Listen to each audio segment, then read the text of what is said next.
Hello and what is up YouTube? My name is G3 Iron and today we got some news from Grinding Gear Games about what the team is working on in the midst of Delirium League as new patches are coming out and what is being prioritized right now after the latest patch.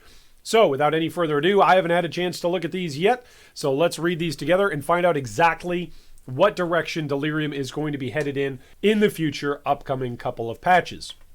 First off, we want to give you an update on what's been happening behind the scenes since our recent manifesto about upcoming Delirium improvements.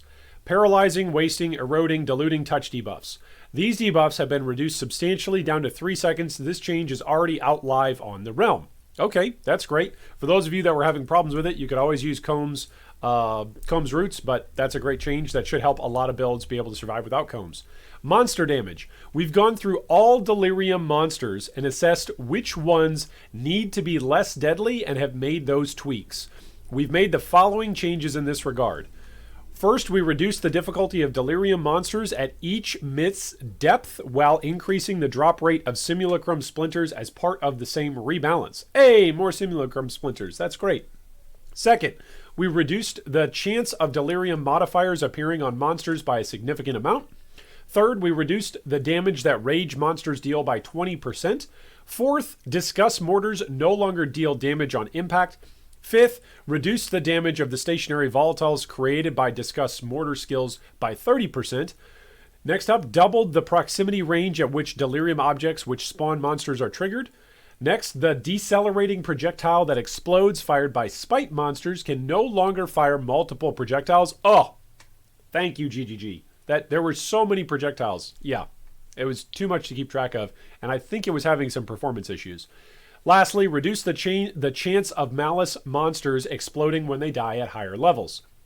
These changes all went live in the 3.10.d patch, which was deployed yesterday. Past content within Delirium. At the moment, the current plan is that with Abyss, Breach, Betrayal Raids, Blight, Incursion, and Legion encounters, the Delirium Mist will pause until the encounter is complete or abandoned. In these cases, all players in your party must be within a certain radius of or within the encounter. Delirium Mist will also pause if the entire party leaves the instance, allowing players to stash or trade. That's actually a great change that's coming.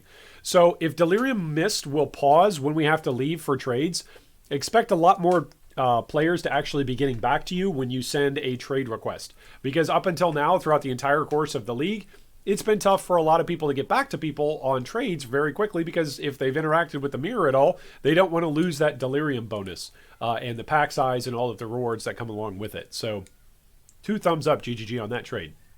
For other past content, the plan is to pause the Delirium Mist for a set amount of time upon defeating a Harbinger, Metamorph, Bestiary, Red Beast, Essence Monster, the main rare one, opening a Perandus chest, or opening a Strongbox. Oh, that's interesting. So we'll actually have time to interact with the old content. I like it. It's likely that these changes will make it into the next patch, which should be out today, hopefully. End Delirium keybind. Hey, here's some good news. This should be out in our next patch. Don't forget, it's turned off by default, so you'll need to go into the options to turn it on. So make sure that you go in to turn it off. That way you won't have to be struggling around with your mouse or your cursor, like trying to click end on the Delirium encounter if it's getting too heavy for you. So that's really good news. Rewards. We are in the progress of making it so that deeper monsters within the Delirium have a greater impact on filling the reward meter. This should be implemented in our next patch. We've also revised the rewards that you'll receive from Delirium encounters. On reaching the 3rd reward, a second bar will appear. Oh, nice. That second bar will start with 1 reward, meaning you'll have 3 rewards. The first bar, 1 reward, second bar, and on reaching the 3rd reward. Nice. The second bar will fill in tandem with the first bar, meaning when the first bar reaches 4 rewards, the second bar will be at 2 rewards. Okay, nice. On reaching the 5th reward on the first bar, a 3rd bar will appear. That 3rd bar will also start with 1 reward and will fill in tandem with bars 1 and 2. See, that's a much more progressive, progression-based system. It gives us a lot more UI feedback on how we're actually doing in that particular Delirium fight. I really, really like that. It's more visual feedback, not visual clutter. It's more visual feedback for us to know when we're actually interacting with the mirror. Hey, how's our rewards actually doing? How is this particular instance actually performing for us? Does it feel better to actually take these monsters out and to see those rewards, those tangible rewards grow? That's pretty nice. I like that. The reward types chosen for bar 2 and 3 cannot be the same as bar 1 to ensure an increase in a variety of rewards. So if reward 1 is currency, it means reward 2 and 3 won't be currency. But if reward 1 is trinkets and reward 2 is armor, it means that you're not going to get totally screwed on whatever that third thing is. That's nice. Additionally, we've reduced the likelihood of receiving generic weapon, armor, and trinket reward types. Hey, that's great. Let the currency flow. This is going to be a very, very wealthy league after these changes. This is the way how it's going to look with 3 bars. So here's your first tier, here's your second tier, and then here's your third tier bar. And they fill up as you go. So you gotta kill enough monsters over here on your first bar in order to set off your second bar and eventually build up to your third bar. The Awakener fight. We have done some improvements, or we have some improvements coming for this. There was an issue where Cirrus could teleport too frequently and block the walls in the fight. During the first 3 throne dismounted phases, the apparition would use its skills too frequently. Oh, there you go. This is also not intended to be applied to the lower awakening level versions of the fight. We've improved this and returned his skill cooldowns to how they were previously. Should be live on our next patch. Visibility. To improve the visibility within the fog, we've reduced the Delirium's mist color grading, which means it should be easier to see what the area would look like without the mist. This change has been implemented internally and just requires testing and review. It's likely to go out with other visual improvements next week. Hey, that's great. We like visual improvements. This is great. GGG is listening to us as consumers and as playtesters of a league, which is what we are in the first couple of days of any league. So I like that. I'm glad they're actually listening to all of our feedback that we're giving. As always, they always do a great job communicating. Sometimes they don't necessarily listen to everything that we want, but again, sometimes that's a good thing. Sometimes it's not good for us as gamers to have everything that we want. Improving Delirium monster visuals. In a similar fashion to how Nemesis monsters look orange and Bloodline monsters look purple, we're adding visual effects to 4 categories of Delirium monsters so that they can be identified quickly. Among these are monsters that use on-death skills. Hey! So you'll visually be aware, like, hey, if you don't want to deal with that guy's on-death skill, don't kill him. That's pretty nice. We've created some of these effects and applied them to the appropriate monsters, and now we are reviewing this to make sure they look right and have the intended effect of clearly indicating what kind of danger you should prepare for. We are also adding a charge-up explosion to Delirium volatiles, similar to existing volatiles. We have changed the Delirium-specific volatiles to be more red, less blue. The spawners that create them now have a color distinction from other spawners. We've also made them larger, and they have a notable cast before they explode instead of instantly exploding on contact. They now behave more like Volatile Flameblood Nemesis mod variant. Hey, that's good. That's good. So not only are we going to see it coming, but we're going to know exactly what it is that's coming and how to react to it. So it's not just you're going to see a thing and go, I wonder how deadly that is. We're going to know exactly how deadly it is and be able to prepare for it. Essentially, almost every mod on normal and magic Delirium monsters has visually changed.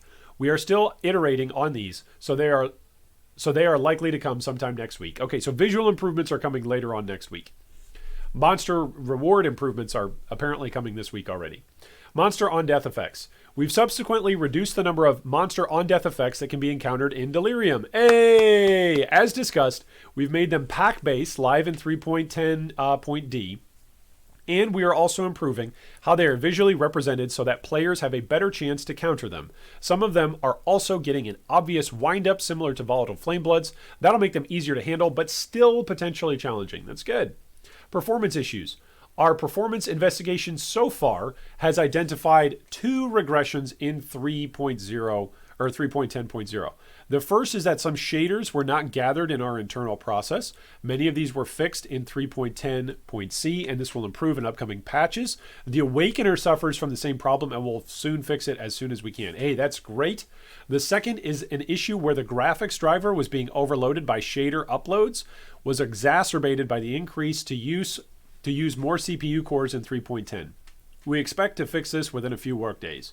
Players should make sure they have the NVIDIA AMD shader cache turned on in their respective graphics control panel. Depth meter. We are really keen to get the other Delirium improvements, which have the biggest impact on general gameplay, out before we look into this further.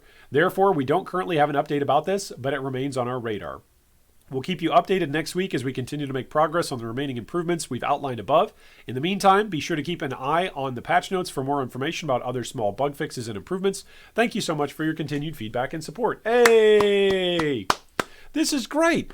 So not everything everyone was complaining about and wanted is going to get worked on and is going to get, released in the same fashion and timeline that everybody wants. But GGG, as always, listens to the player base, tries to monitor exactly what is affecting the most number of players, and then tries to move on it as quickly as possible. So we've got monsters nerfed in terms of their damage, because their damage was literally, it was WTF, mate, like what is this rate of damage? Then we've got increased rewards because it just wasn't as rewarding to fight Delirium, which means Delirium is going to be even more rewarding now on a map-by-map basis, as well as, of course, in your Delirious maps. Like, there's going to be so much currency flowing around throughout the next couple of weeks. It's going to be amazing to see exactly how this impacts the economy and all of us. Anyway, that's my thoughts on what we're working on in the upcoming changes. I think this is great across the board, but feel free to drop a comment down below. Let us know what your thoughts are. And as always, I hope that 3.10 Delirium League is the league a Mirror of Calandra drops for you.